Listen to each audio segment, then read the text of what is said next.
Hello and welcome to ASTA Academy series of lectures on SAT.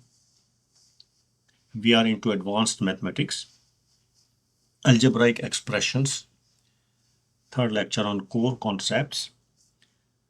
And today what we are going to be doing is we'll be learning how do we combine the like terms, how do we distribute or use the distributive property, how do we multiply the polynomials, and how do we factorize the polynomials.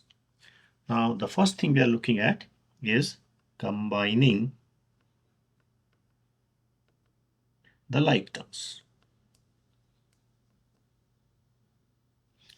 So when we talk about combining the like terms, the first question that will come to anybody's mind is, what is the like terms? All right, what is the like term?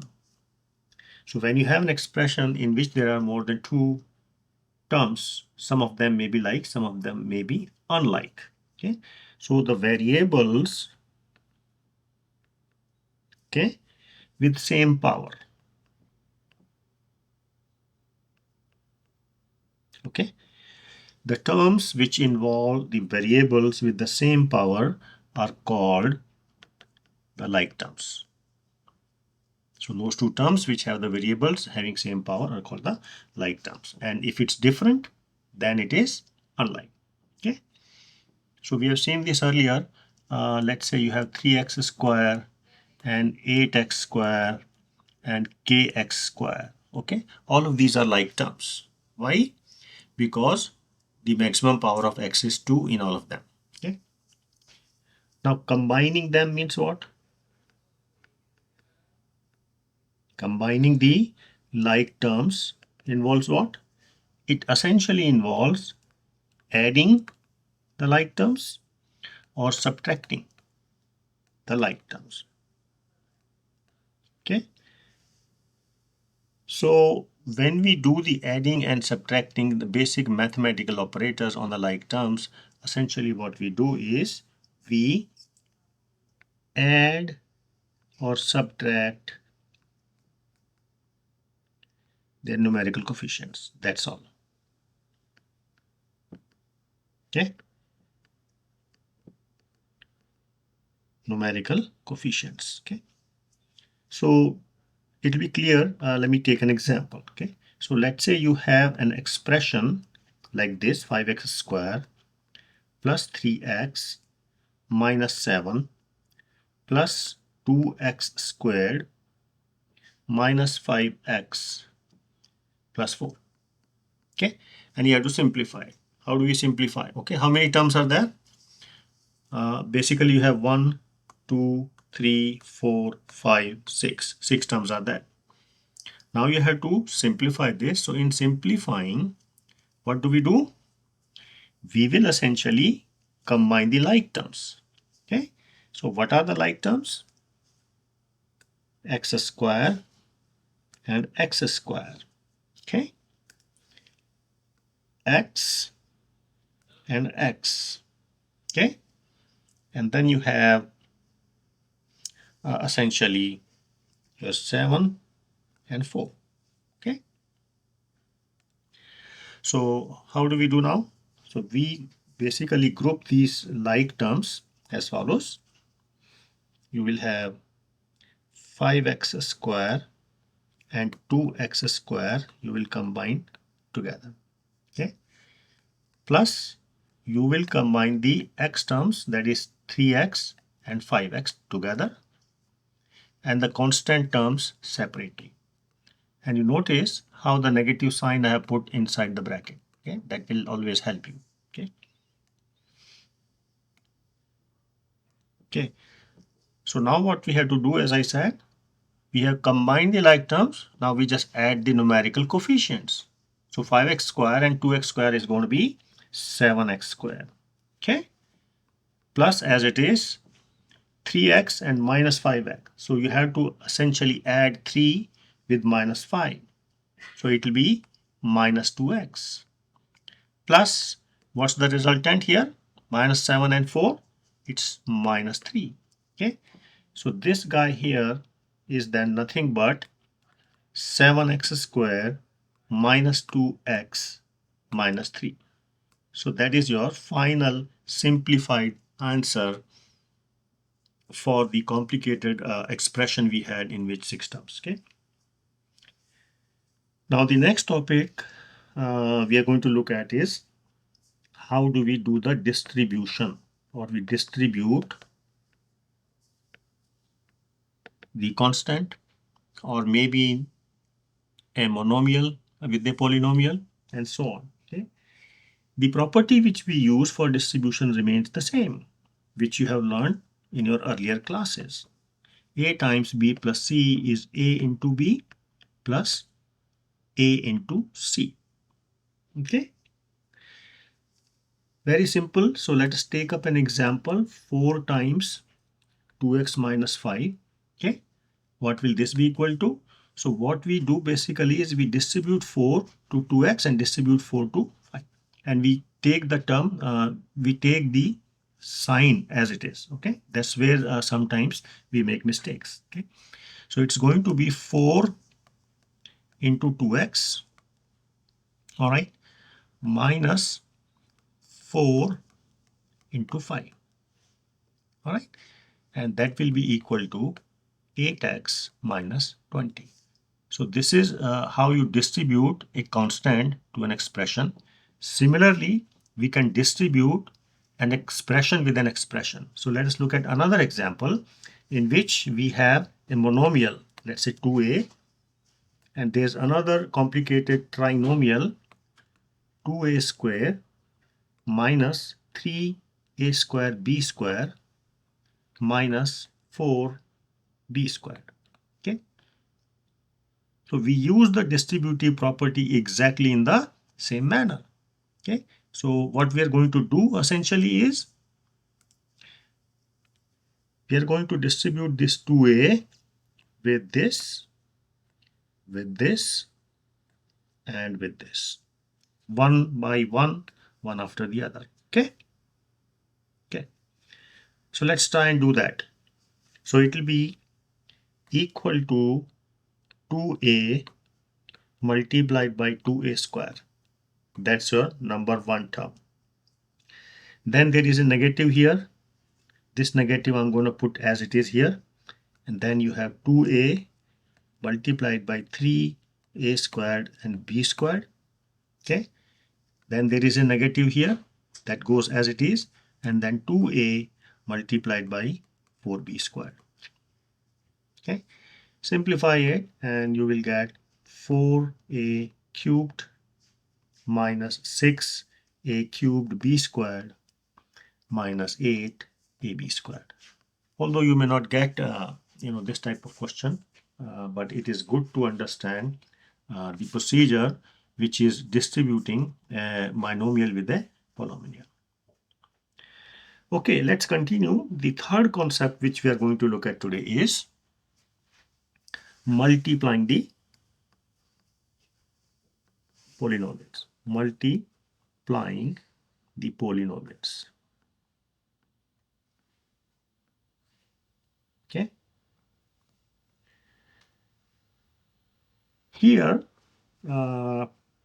there's a couple of methods we can use. The most famous or the most popular, or in many books you will find, is the method of FOIL. Okay, I'm sure you may have heard about it.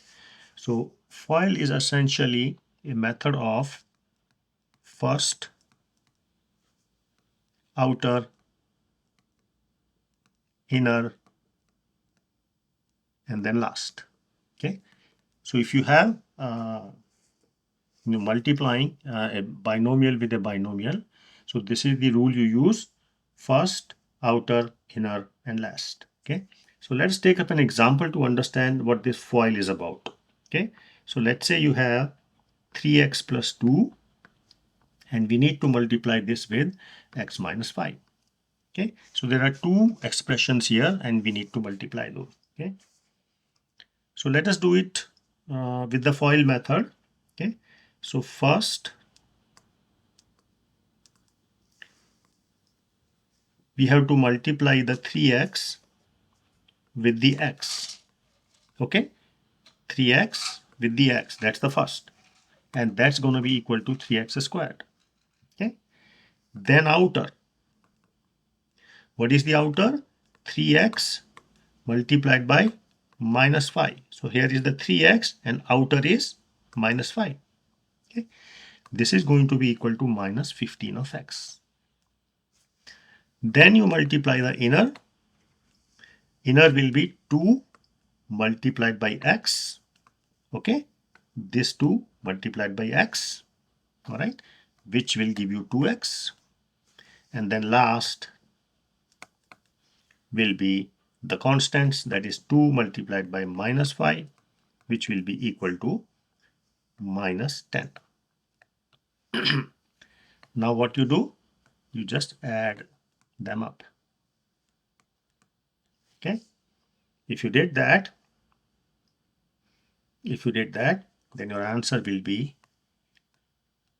3x squared minus 13x minus 10. I'm doing it directly. 3x squared, there's only one term. There's minus 15 and plus 2 for x, so it will be minus 13, and minus 10, there's only single term. I like to use distribute method much better. Same question we can use or solve using distribute property, which we just learned. Okay, so you have 3x plus 2 to be multiplied with x minus 5. So what I'm going to do is, first I will distribute 3x with this entire quantity, x minus 5, and then I will distribute 2 with this quantity, and I'll use this sign in between. Okay, let's see how we can do that. So you have 3x first, and 3x we want to distribute with x minus 5.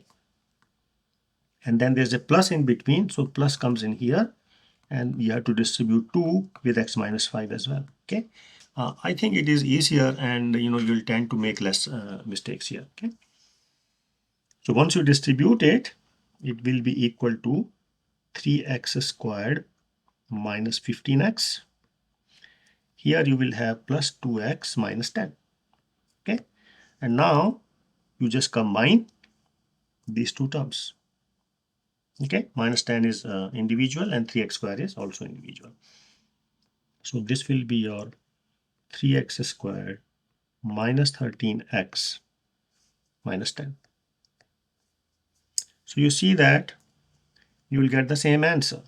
3x squared minus 13x minus 10 is same as this. Okay, however, you have to do the FOIL 4 times. You have to do the operation, and which are different, and then you have to collect. So there are more mathematical operations involved there, and I feel that the distribute method is easier and less prone to errors here. Okay, all right. Now this method is also useful in larger polynomials. Useful in multiplying larger polynomials. Now, what do I mean by that? Quickly take up an example. Okay, it is best to learn anything with the help of an example. X plus 2 multiplied by x squared minus 3x plus 4. Okay, so I'm going to speak less and work more here, so you can follow.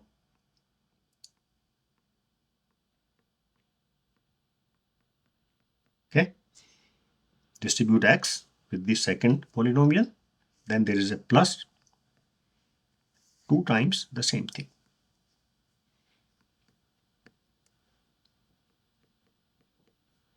Okay, so distribute, it will be x cubed.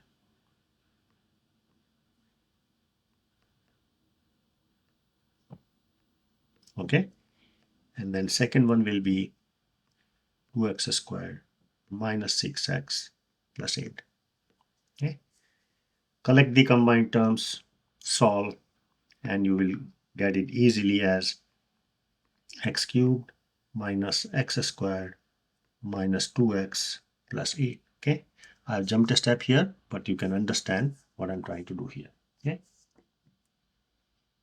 now we move ahead and look at the next subtopic on factorizing polynomials.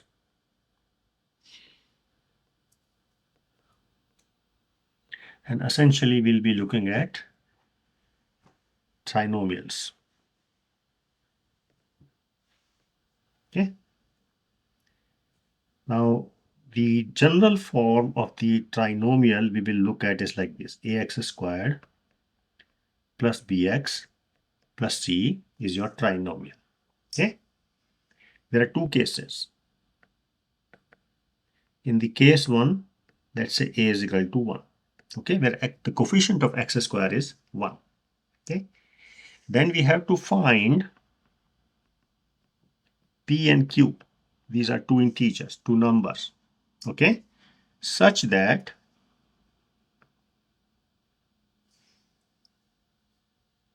their product p times q is c, which is the last coefficient or the constant in your polynomial, and p plus q is equal to b, which is the coefficient of x, and a is 1 in this case. Okay, so you have to do some trial and error to find the two numbers p and q such that their product is c and their sum is b. Okay, let's take an example here: x squared plus 7x plus 10. Once you do enough practice, this will become very easy. So here, let me write quickly. What is p times q? Product is c and c is 10, right? C is 10. What is p plus q? P plus q is their sum, which is the coefficient of x, which is 7. So p plus q is 7. So now essentially the problem reduces to this. You have to find p and q such that their product is 10 and their sum is 7. Okay. Well, you can try. Okay. This is very straightforward. But if you have a complicated, case of PQ, then you can try. So product is 10, meaning what? You try different combinations in which the product of two numbers is 10. So you can start with this 10 minus 1. Is there some 7? No. Okay.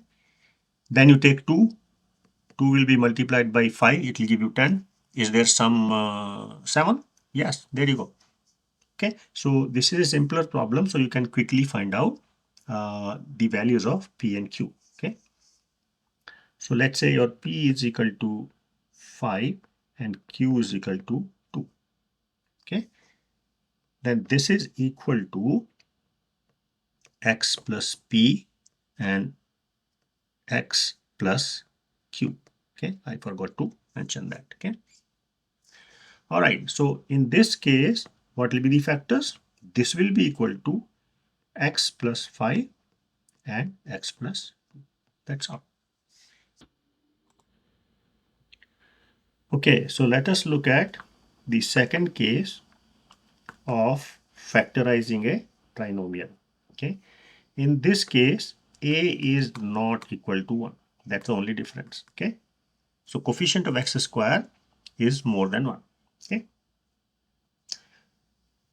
same method will apply. Okay, same method will apply. Your polynomial is ax square plus bx plus c. Again, you have to find the two numbers p and q such that their multiplication is not c now, it is a times c. Okay, and their sum p plus q is the coefficient of x, which is b. So take up an example. You have 2x squared plus 11x plus 12. Okay, so as soon as you see there is a coefficient of x square, you have to use case 2 where multiplication is a times c. Okay, so now you see that in our case, what do we have? We have multiplication is 2 times 12 is 24, and their sum p plus q is what? 11. Okay, so now you have to find two numbers. Their product is 24 and their sum is 11. Okay, so to find these two numbers, you know that their product should be 24 and their sum should be 11. So after some trial and error, you will find out that this will be 8 comma 3. Okay, so their product is 8 3 is 24 and their sum is 11. Now we cannot directly write the factors. Here what we have to do is we have to split the middle term. So this is also called the splitting the middle term method. Okay, so this is 2x squared plus, let's say, 8x plus 3x and 12. Okay, now you can take 2x outside. It will be x plus 4 in the brackets plus 3x plus 4. So essentially you are dealing with these two expressions. Okay, so x plus 4 again common, and then in the last you have 2x plus 3. So this entire expression is equivalent to these two factors. Okay, multiplication of these two factors. So that is your answer, x plus 4 and 2x plus 3. So you see that this way we can handle the situation where you have a not equal to 1. Okay, so in today's lecture, essentially what we have done is we have looked at how do we combine the like terms. Okay, we have looked at the distributive property. We have seen how do we multiply the polynomials, and we have seen how do we factorize the polynomials. You can try the problems given at the end of this chapter and also in the question bank. All right. Thank you very much.